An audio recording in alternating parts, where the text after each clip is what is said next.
Geeta, my friend, good to see you again. Welcome to the MindShift Podcast. Thank you so much for having me, Darrell. I'm so excited to be here.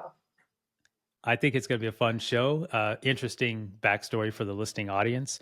Geeta and I just met virtually, having attended an online workshop about 2 months ago. And it was interesting because as we were in the workshop, in the Zoom workshop, we ended up in a conversation on the side to come to figure out that we've been crossing each other's paths for a few years. And so this is a pleasure for me. We've had a chance now to talk a number of times. And during one of those conversations, I said, Geeta, you need to come on my show. But before we jump into some of the reasons why I wanted you to come on and talk a little bit about your story, but before we get into that, tell everyone a little bit about who you are and where you're joining us from.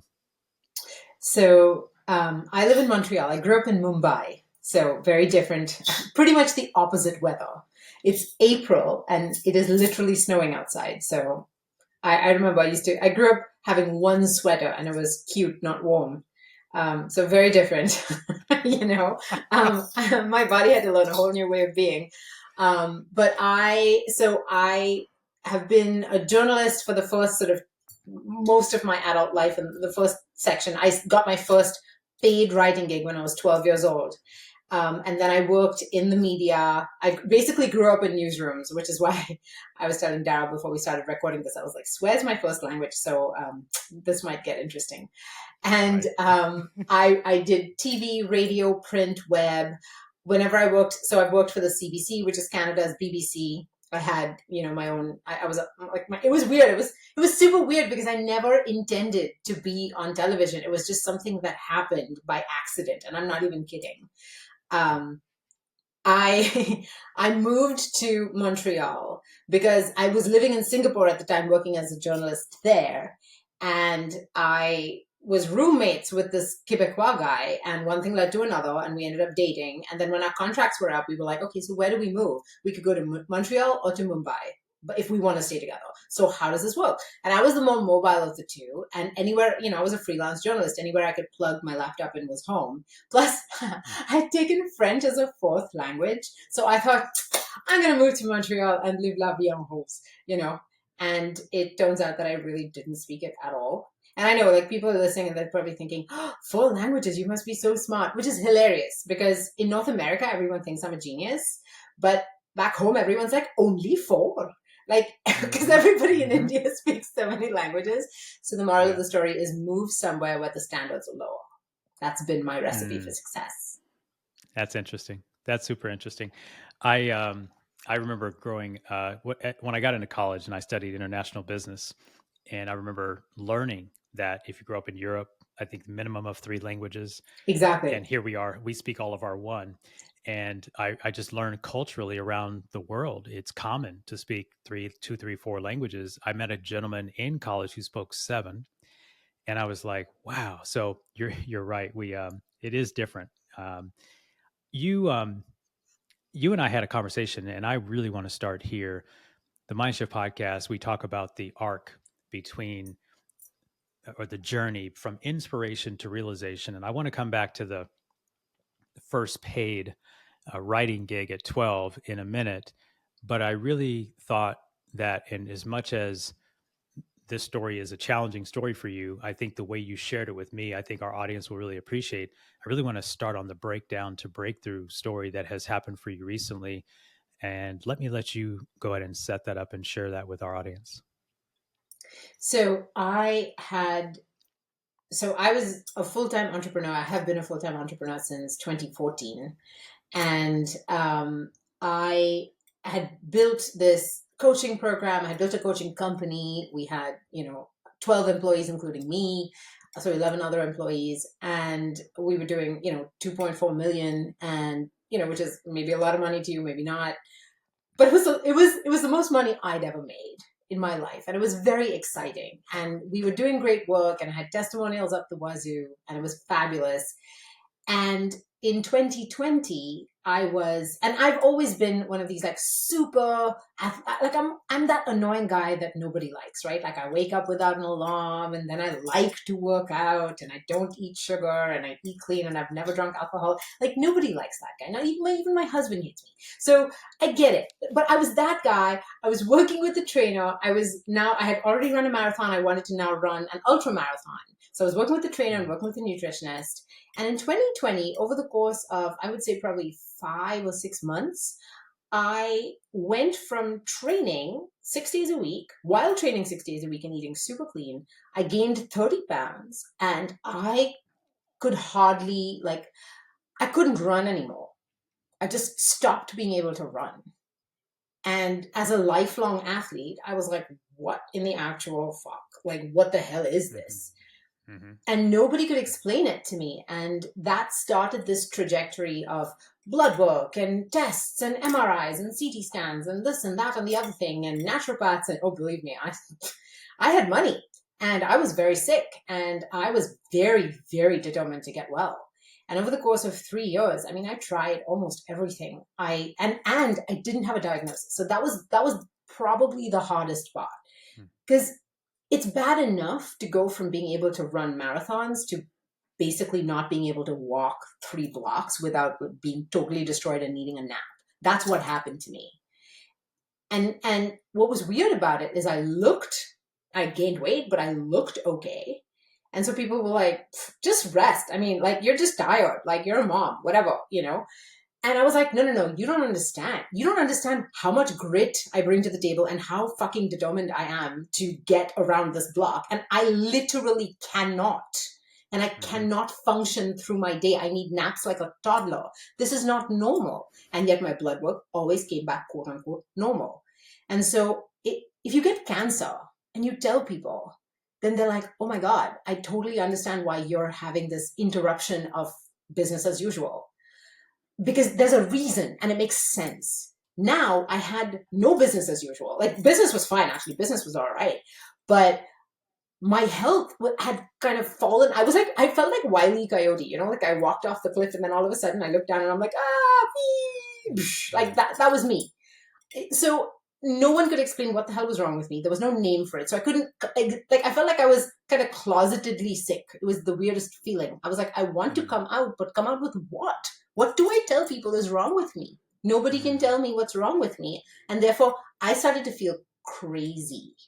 It's like, and now I've gotten very familiar with chronic fatigue syndrome, which is what it ended up being. And I only got a diagnosis 3 years in, which is common, it turns out. And there's an influencer out in the CFS world, and she's like, man, chronic fatigue syndrome should be called crazy lazy disease, because that is literally, it's how you end up, that's how people see you, because you're like, you must be crazy and lazy, because why the fuck are you not getting off the couch, man? Like, what's wrong with you? Wow. You've checked out, Wow.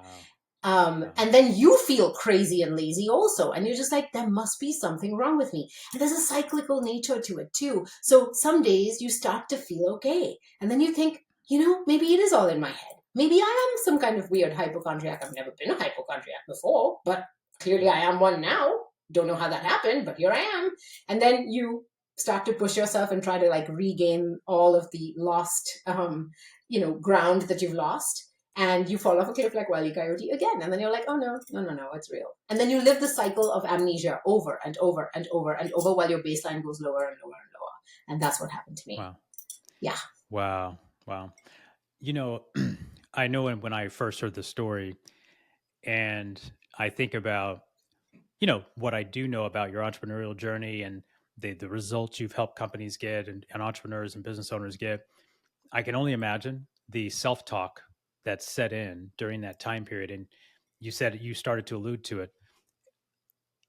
How did you, first of all, take me to the point when you were like, enough is enough? Because I realized as a student of personal development, as a student of growth, you were never not seeking an answer. Correct. But when you got to enough is enough, when you weren't getting clarity, when you weren't getting answers, you're starting to question your own thinking. Talk to us about that fulcrum where you started to move towards the breakthrough that you eventually found. So in order to get through that to that breakthrough, I had to move through the valley of shame.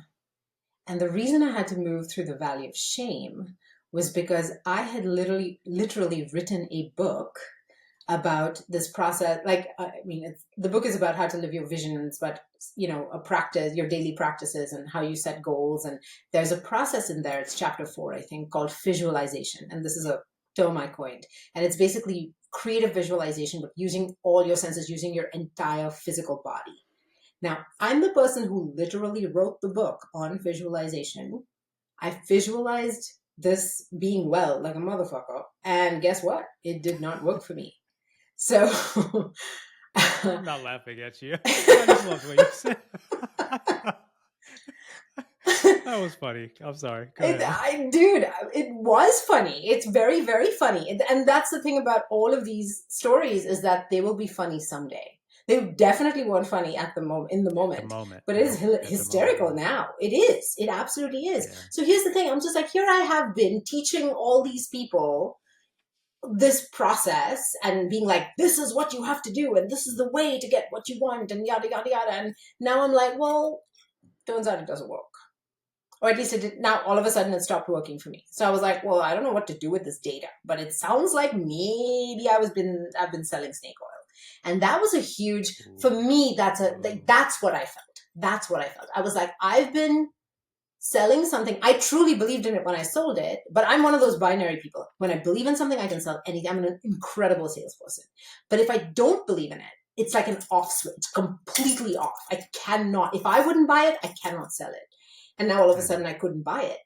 And I was like, oh shit, I don't believe in coaching. Oh my God, I don't believe in coaching anymore. And then that was like a big, that was the beginning of the end, right? That was the spiral. And then I started to get sucked into the gravity of that. Now when somebody, because think about it, when somebody came to me in the past and was like, hey, Geeta, I'm trying this thing, but it's not really working, I'd be like, all right, let's dig into the details of why it's not working and make some tweaks and iterate and yada, yada, all that good stuff. Now, when somebody came to me and said, hey, Geeta, this isn't working, I'm like, maybe you're trapped in the upside down like me, where everything is literally backwards. And the harder you try to make something work, the further away from you it gets, and no one can explain it. Something flipped. Something happened. No one knows what it is. And I don't know which reality you're in. So I don't want to create harm by telling you to keep pushing, because I saw what keeping on pushing did to me. And I can't sell something I don't believe in. So now my company was in free fall. Like, the head of everything didn't believe in the product anymore. And the product was me.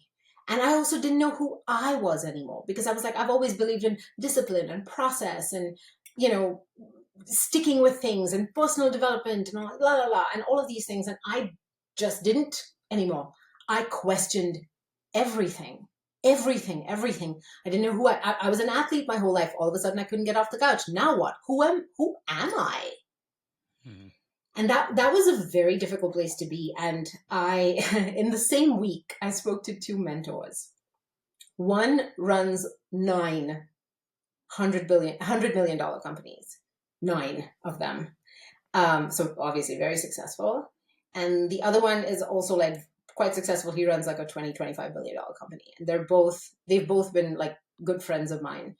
And I spoke to the $100 million guy, and he was like, dude, this is coaching is your thing. I look at your testimonials. I look it's obvious to me that this is what you were born to do. What's your problem? Why are you letting this slip through your fingers? And I didn't have a diagnosis yet. So I'm sorry that the timeline is not clear, and it is muddy, because that's how it felt to me, even while I was in it. I didn't know what I was sick with. I didn't have any logical explanation for why everything was kind of slipping through my fingers when I thought everything should be okay. So I didn't know how to articulate it to him. I was like, I don't think this works. I don't know if it does. Maybe it does. It seems to for some people. It seems to for some time. And then it breaks in a way that I can't explain. And if I can't explain, how the fuck am I supposed to charge people thousands of dollars to that feels really unethical. I can't do it. So that was my conundrum. And then the other guy, he was just a beautiful soul. And he had been through a big breakdown in his own life. And he had almost lost he had actually lost everything and had like had to move into a trailer with his family, and then he had rebuilt his company from there. And at that point he said, I should have quit long before I did, because we're not quitters, and that can be the wrong tool at this time. You Oh, need to wow. quit while you have enough gas in the tank so you can start the car back up when you're ready. And I have goosebumps even now, because that advice saved Uh, my life. yeah, that is profound advice. I literally had a phone call about an hour ago, and similar scenario. I was encouraging someone to pivot and Mm-hmm. be careful not to let that pivot and what the world sees and could call a failure be a pivot that's required. And to your point of saying you had to go through the shame of feeling like you being the product of the product, not believing in the product and questioning everything. I literally said something very similar, which is don't let what the world would call this become your, I've always said, don't let the outcome become your identity, Mm. which is a way to say don't let an event, which is this didn't happen the way I thought, that outcome didn't happen the way I'd planned, don't let that become who we are. And I just had this conversation, sounds like your friend gave you the same Yes. dialogue, and it's one of the most profound awarenesses, at least in my life, because when you're an entrepreneur like you are, when you take risks, you take chances, you bet on yourself, you are responsible for 12, 11 other lives, And their livelihoods, families. their families, their communities. There's a lot weighing, Mm-hmm. and no one really sees what happens when the head of it all starts having their own life challenge, which is human. It's natural. You didn't see it coming. You didn't want it to happen, but there you were. And it was prolonged. I want to make sure people Yes. heard that. This was a prolonged situation of Yes. uncertainty. Yes. How And did very you, and I don't, fundamental uncertainty. fundamentally, you just don't know which way is up anymore, Correct. right? Mm-hmm. You shared with me the path of healing. Mm. Well, we Talk to haven't us a hit little the bit about. nadir yet. The nadir was the Oh, day right after that conversation where I had to lay off my entire team. oh, I forgot about that part. Let's Yeah, go there. that was the single shittiest week of my life. And Hmm. I was suicidal by the end of it. And not to put too fine a point on it. Like, that is literally where I had gotten to. I was like, I need 2, 3 naps a day like a toddler. I cannot play tag with my children. For the first time in my life, I've been an entrepreneur since I was 12 years old. For the first time in my life, not only do I not have drive, I don't even have vision. I've never not had vision. Wow. My entire future was black. It was dark. It was gone. I didn't understand what I was moving towards. And so I had no energy to move towards it. And I didn't know if the energy would ever come back. Like, that was the thing. I was like, is this like, okay, so then you have cancer, then you get chemo, and then maybe you get better. Like, there's some kind of trajectory to that. I didn't have a trajectory. That was the problem. And I had a huge, and still do have and that is not going anywhere. I have a giant life insurance policy. So I was like, that might be the way that I at least take care of the financial instability that my family faces if I don't get myself out of this tailspin. And so that was kind of my plan. And I had it pretty much all planned out. And everybody has very strong views typically about suicide. I take a very pragmatic approach that is shared. Like, my dad and I talk about this all the time, and he's an athlete as well. And he's been like a professional. Like, there's a picture of my dad next to the word type A in the dictionary, like, just so you understand. He has a knee replacement. He's had his knee replaced twice, and he was still winning world championships in veterans badminton. Like, he has like a wall of gold medals, just so you Hmm. understand where I come from. Yeah. Um, and his whole thing is like, I would never want to live incapacitated. I would never want to live where I didn't feel like I had ownership of my life. And I respect that. I think that that is fair. That is a choice that everybody deserves to be able to make for themselves. again, this is just my philosophy. Everybody has their own philosophy about what this is. Now, obviously, you press the red button. That's pretty irrevocable. You don't want to do that unless you're really sure you want to eject. Yes. So I understood that at least. This was not a hyperbolic, dramatic, emotional thing. This was actually a very cool, calculated, pragmatic thing that I was facing. I was like, how do I take care of my family? That has always been my role as an entrepreneur. It's like, how do I take care of my family, my community? Like, how do I do that? That is my job. That is how I see myself. That is the one thing I have left that has any meaning. So how do I do this best? Now, luckily, and man, if there is a lesson that I learned from this whole experience, that is a corollary, is we had socked away a bunch of money. Like we still live in a condo. We drive a fucking Honda. Like we didn't even have a car for the longest time. We only got a car because of the pandemic and because it was so unsafe to like take public transit and whatnot. We didn't upgrade our life in any crazy way at all. So we socked away a bunch of money, which, thank you God, we were supposed to buy real estate with it. That was the plan. It didn't end up working out. And because of that, I had 2 years of sabbatical money there. I had it. It was like, I cannot be grateful enough to the person that I was that socked away all that money without knowing what it was for. 100%. Dude, like anyone listening to this, you are bombarded with images of people telling you that when you have money, the way to live is to upgrade all the things. And I will tell you that that is very, very bad advice. The best way to live when you have shit tons of money is to sock enough of it away so that you never have to work again. So that if you fall off a cliff, Wile E. Coyote style, you can land on, you have a cushion to land on. I had one. Yeah. I'm so grateful that I did. Because it gave me the time to figure it out. Which, had I not had it, I would have probably hit the red button. So I was journaling a lot. So that was the thing that actually brought me back to life. I was journaling, and there were 2 things that happened, Darrell. One was, you said, like, how do you kind of pull yourself back out? At one point I asked, can I accept this? Can I not accept? I didn't understand what acceptance was. I think type A people have a really hard time with acceptance, because it sounds a lot like giving up. And it's not the same thing. And that's what I ended up learning in that moment. So giving up means you look into your future and you realize there isn't one. That's red button territory. I get that. However, acceptance for me in that moment meant I could look at my life and I could say, okay, in this moment, I am unable to play tag or get off the couch or contribute in any meaningful way to my family. Like my husband's having to cook. He's basically a single parent and I'm an extra weight. That's how I felt. And he was amazing about it. I'm so lucky to be married to the man that I am married to. He is just an absolute gift, and you can't have it because he's mine. But like, he did not waver through this. Had he wavered, I don't think I'd be here. Because I felt like such a burden, and that was so hard. And I think I had to sit there and accept, like, can I make the most? Am I willing to enjoy the energy that I do have in this moment? Can I try that? So that was kind of like the itty bitty window that I creaked open, in that dark room. That was the beginning of the shift. That was the beginning of the shift. Let me throw this in really quick. Yeah. So we talk about it, for those that don't know the MindShift method, step 1 in the MindShift method, which goes back to what I had to go through when I was going through one of my biggest breakthrough moments. And that is, I had to make peace with the facts.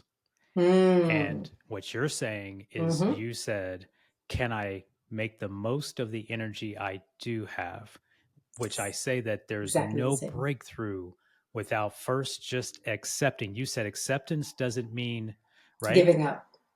It seems simple. It seems subtle. It almost seems insignificant, but there's an energy shift when we just accept 100%. what the reality is telling us as though it is what it is, but nothing more.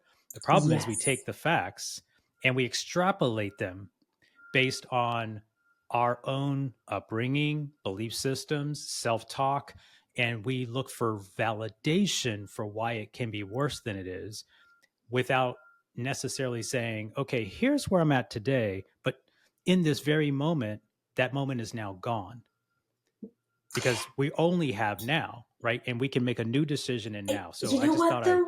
Yes, but entrepreneurship trains a different skill set. That's where we get fucked. Is that entrepreneurship? Think about everything that you see on LinkedIn and social. Take action, massive action, action, action, action, action. Fix the thing. You have a problem? Don't just sit there. Fix the fucking thing, right? That was my DNA until that point. And then I was like, yeah. oh, life is teaching me a new speed. Understood. Like Mm. that's what I got out of that. And that what a gift that is. Because now I have a whole other speed. I don't have to run. Like basically all I had was fifth gear before. Now I have other gears. Turns out Yeah. that's really useful. Helpful. Very, It's well you know? rounded. It's well rounded. Exactly. Since so much of life is uphill, it's kind of stupid going uphill on fifth gear. But I didn't know because that's all I had on that until then. Yeah. So Yeah. so that was kind of the gift that I got out of that situation is I had to like create and the image that I would give you because I find thinking in images really helpful. It felt like I had to come. It felt like everything that I was in a dark room, like complete pitch black, couldn't see my hand in front of my face. Like that's how black it felt, and everything I wanted was on the other side of these like big doors. And I could see that there was light because there was like a crack in the door, like where the door sort of shut. I could see the crack and I was like, there is light. It's on there. It's like everything I want on the other side. But the door's locked. Couldn't get through it. The door is way too solid. I can throw myself against it. I'll bloody myself, but I will never open this door. That's not the way to open this door. What I had to do was do some sort of process where I would come and sit at the door and allow it to not open and be comfortable with it not opening. So that became what I realized the goal was of my day was like, if I'm what am I able to do that I can enjoy in this moment? And then can I make peace? It's really that word. Can I be peaceful about it? Can I stop needing to fix it? And another image that I remember sharing with a friend because I'd also gained weight. So there was like this complication because that also like bugged my ego no end, by the way. Because when you're used to being ripped and now all of a sudden you're 30 pounds for no fucking good reason, you have 30 extra pounds, that you're like, oh great, not only am I useless, but I am fat and useless. Like, yes, I know. That's how I thought. I'm just, this is how it is. Let's be clear. Let me be clear about one thing. I just want to say this really quick. No, for the listening audience, I want to make sure people hear this. You're successful leading up to this season in your life, which was arguably one of the probably most challenging seasons of your life. Agreed. To where you're at some point thinking about the red button, but yet you've helped so many entrepreneurs, business owners rise to the next level of their living and their vision. And I don't want to make light of the severity of this, right?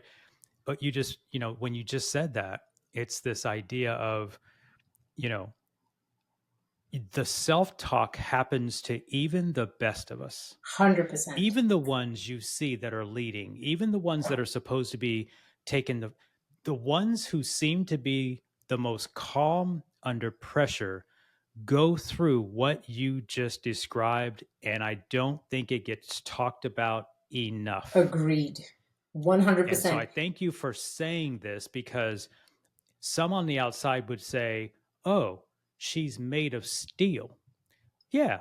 In the work that she does, you hadn't lost one skill set about what you had done in the past, but now you're going through, and it's just natural for you to have, you had, I just don't, you had no certainty for about 3 years. Like all you had was unanswered questions. And I think it's natural. I just wanted to throw that in there because I think some people will get into that cycle of negative self talk. And I know that us as personal development people and growth people and coach people, we want to frown on the self talk. We know the self talk is where most of the challenge comes in, but it isn't as if it isn't real. It is real. We just have to figure out. I always say this: we got to be careful how long we sit in the reality of that self talk, because that is what can lead to the spiral of things, abuse, addiction, Absolutely. and the extra trauma. So I just wanted to throw that in there because yeah, I appreciate that. There's a It's stigma. really, yeah, it's well worth underlining, because I will tell you that if you'd asked anybody, even my husband, like, who works with me in the business, right? If you had asked any of us, like, does Geeta have negative self-doubt? Everybody would laugh in your face, because I'm an incredibly optimistic, joyful, positive thinking, solutions oriented, name me the buzzword, I probably have it. Like, I told you, I was like that annoying fucking Tony Robbins guy who bounds out of bed and does all the things. Like, that was me. And and I think that, like, put that together with this, like, this brick wall of reality that doesn't fit the script in any way, shape, or form. And all of a sudden, I'm like, that voice turned against me. And that was very much a part of the descent, I think. I like to think that this will never happen to me again. But who knows? We shall see. But what I did realize as I sat outside that door is that sometimes the door would, like, open just a little bit, and I'd be like, oh, there's something there. That's interesting. I mentioned that I spoke to a friend, and oh yeah, because I was heavier and stuff. So of course, because I was heavier and I was also upset about that, there's also the body positivity movement that now is negating my upsetness about that. And they're like, no, you should just accept yourself. Accept yourself at any weight and love yourself no matter what. And I'm like, it's not that I hate my body. I don't hate my body. That is not where this is coming from. I hate the way my body feels. And I feel like my body is basically being like, there's something wrong. And I'm like, I don't know what it is. Like, so the image. And it was reacting. It was reacting, and I was like, something is off. I'm very in tune with my body. I always have been. And the image that I had was like of having, like, I'm a mom, I have 2 children. The image I had was like of having a child who is very desperately sick, and you are helpless to help it. You are helpless to help this child. And that angst that you feel as a parent, where you're like, this is my job, this is my entire raison d'etre, like, this is my reason for being, and I cannot accomplish it. And then my friend very wisely told me that maybe you should just be with it. And I was like, oh, like, that was that thing to be like, what if I didn't have to fix it? What if I didn't have to have an answer? What if I could just be with it? And that's when I really started journaling in earnest, and I turned some of that journaling process. I want to create a program for this at some point to, like, just help other people discover themselves, because that's what ended up happening. A question emerged through my journaling process, and it was a question that was the opposite of the typical coaching question. The typical coaching question is, if you knew you couldn't fail, what would you do? Right? You've heard this before. Like, if failure was not an option, what would you do?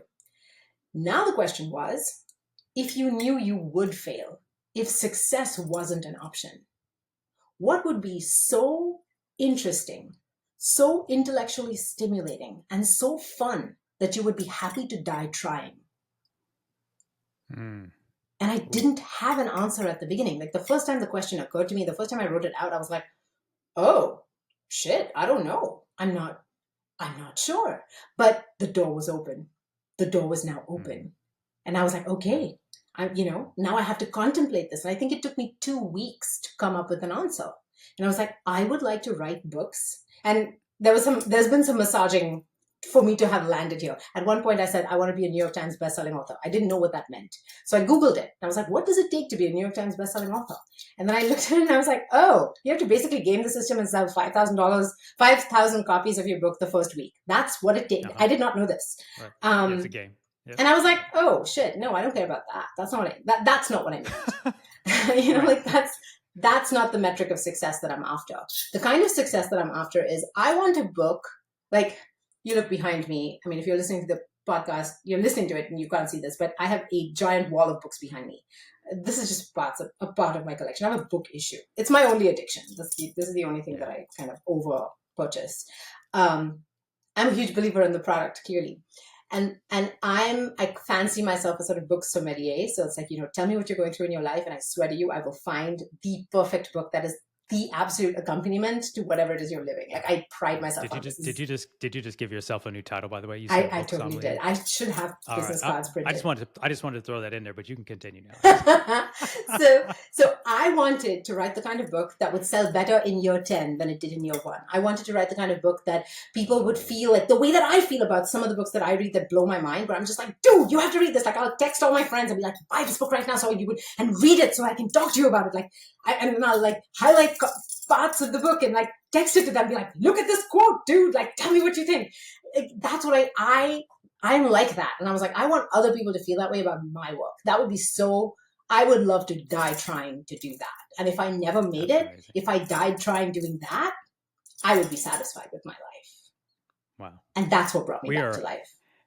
I'm going to have you back. There's so many more questions. I'm glad we spent time in this story and this journey.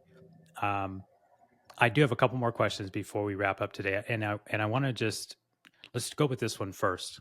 Someone on the other side of this audio and this video are going through something in their life, maybe not the same thing, and they're sitting with uncertainty. Now I'm going to ask you to tap into your coach. I want to tap into the inner coach, Geeta, because I'm sure you've learned not just a lot about how you've broken through this situation, but also now have new perspective to the way that you coach others. What would you say to someone going through a period of massive uncertainty, no matter what it is, financial, relational, physical, mental, career? What would you say to them? What would be the big tip that you would give them to take away from listening to your story today? I think I would say embrace the unknowing. In fact, I started a Substack and I called it The Great Unknowing. And I called it that for 2 reasons. 1, it's you don't know, so it's unknowing. But 2, it's also you're literally unlearning much of what you know.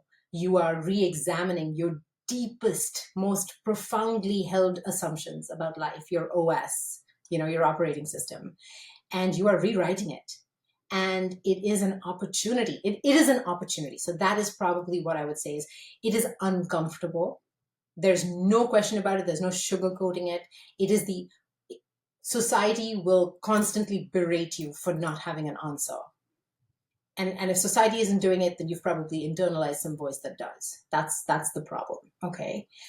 But if you're willing to sit in the discomfort of inaction, of contemplation, of willing to be okay or looking for a way to be okay with what is. And you don't have to love it. You don't have to like it, because I think that that's maybe a little far. I don't know if I could have done that. I don't think I could have. But I could be okay with it. And I could say, can I, as an act of deep defiance, reclaim joy in this moment? Can I reclaim some spark of myself in this moment? And understand that this is very deep work. This is, tulip bulbs, so I didn't grow up in North America and I was not familiar with tulip bulbs, but I think they're the most magical things ever. So you plant them in the fall, the year before, and then they sleep through winter. And then in the spring, they will like sprout and lead to tulips. And it's the most beautiful thing. And I feel like when you're in this place, you're a tulip bulb and you must winter. You must learn to winter. The fact that you're not growing does not mean you're dead. And I think that was what I learned. The fact that you're not growing does not mean you're dead. It doesn't mean it's over. It doesn't mean you don't know what you're doing. It means you are growing in some way that's invisible on the outside, but that will, like, look at how quickly tulips, they're the first plants usually that break the soil, here at least in Montreal. And so they grow very, very fast. And once the frost melts, boom, they're out. So all of that potential energy can be stored up. You don't know what the speed is going to be. I used to be a long distance runner, and I have great running analogies for this. Like, I have run so many long distances where, miles 1, 2, 3, you're just like, oh God, why do I tell people I like running? I hate running. This is awful. Right. Everything hurts. Everything's wobbly. What the hell? Right? And then you hit mile 4 and you're like, woo, I'm flying, baby. This is amazing. I love it. I think I'm going to tack on an extra 7 miles today. Then you hit mile 15 and you're back to the doldrums and you're just like, kill me now. Right? If you can accept that running is not linear, if you can accept that growth and pretty much anything, marriage, relationships, put anything in here, fill in the blank with whatever the hell you like, most of it is not linear, then you can accept that you're in that squiggly part that isn't the straight line that goes up. You're just in a squiggle. And if you can be like your job in this place, I think what I didn't know was what was my job in that place. I didn't have a job, and I was like a retriever. I was like, give me a job, otherwise I don't know, I'll just eat all the furniture. Like it felt like that. And so your job in that place is to find a way to reclaim joy. And if joy feels too far, then find a way to at least be okay. Stop beating yourself up that you're there. Stop feeling ashamed that you haven't figured it out. Stop letting anybody tell you that their method would totally set you free, because it probably fucking wouldn't. And God knows I have tens of thousands of dollars that proved that that was not true. I spent so much money on so many different things that did not work. And that was part of my shame also, was I was like, wow, look at me just like spending money like nobody's business and not getting anywhere and feeling like an idiot. But you know what? It is that idiotic part of me that finally pulled me through, because that idiotic part of me refused to die, refused to stop, refused to not be okay. So you can embrace that part of yourself and know that it is what is going to save your life. That's my advice. So good. So good. Geeta, we are out of time, but where can people learn more about you on social, your web? How can people connect with you further? So the best place to find me these days is, so I have profiles. I'm at Life with Geeta, and Geeta is spelled with 2 E's, so Geeta, at Life with Geeta on Instagram. You can find me on Facebook, but I'm most active these days on LinkedIn, which is totally weird and not something I ever used to do before. That's actually partly how Darrell and I kind of got in contact and stayed in touch. So that was really fun. I've been making so many great new friends there. And I share a lot of my journey and what I'm learning as I'm basically rebuilding my company from literally $0, zero everything. I had let everything go. I disappeared off social media for 2 years. So like my brand disappeared. I mean, obviously it's there, but I let it go cold. And now I'm rebuilding and I'm realizing, and it's been such an interesting journey. At first I tried to rebuild what I used to have, and I realized it's wrong. And so I'm actually still in some sort of unknowing, figuring it out, except I have more confidence in the unknowing. I'm not as daunted by it. I'm not as there's no shame now. Now I can embrace it. And so I'm embracing the unknowing. So if you want to watch someone not know what the fuck they're doing on LinkedIn, come see me. That's hilarious. That's hilarious. Geeta, it's been a pleasure. Listen, continue doing what you're doing. Thank you for sharing such a deep, emotional, and passionate story. I know that some people listening to this would hear the energy of your words today, but let's not mistake that we're getting to hear her on the the process of recovering side of this, both not just the health, but the business. I salute you for your not hitting the red eject button, number one. Number two, just getting that first, it's just so important. You said it right at the end. If joy isn't available, step back to okay. But okay is better than I hate this. And I hate this is better than massive frustration or despair. And this level of energy gradient. And I just love what you going back to that, just getting to that point of acceptance or making peace. To me, sounds like it was a great moment of unlock. And continue doing what you're doing. We didn't get a chance to talk much about it, but you've been having a massive impact on entrepreneurs, business owners up until this point. We know you're going to do a lot more of that. So I'm glad we got connected. I'm sure we'll stay connected in the future. Thank you so much, Darrell. Thank you so much for having me. This was a great conversation. For those of you listening to the MindShift podcast today, I'd invite you to hit the follow or subscribe button wherever you're listening to this show right now to get the video. If you're not on YouTube, head over to our YouTube channel as well as in the show notes, we'll have some details on how you can catch up with Geeta online over at LinkedIn, where she's over there having fun and making mistakes, but it's all fun. We all are in the process of growth. And I just want to thank Geeta for being here to share her journey of breakdown to breakthrough. It's something that we all go through, no matter what it is, whether it's health or life, finances, whatever it may be. And I just want to thank you for honoring us with your time today. My name is Darrell Evans. I'm your host, and I'll see you on another episode of the MindShift Podcast. Take care. Hit the subscribe button so you can become a part of the MindShift community. We'll help you shift your mind so you can shift your results.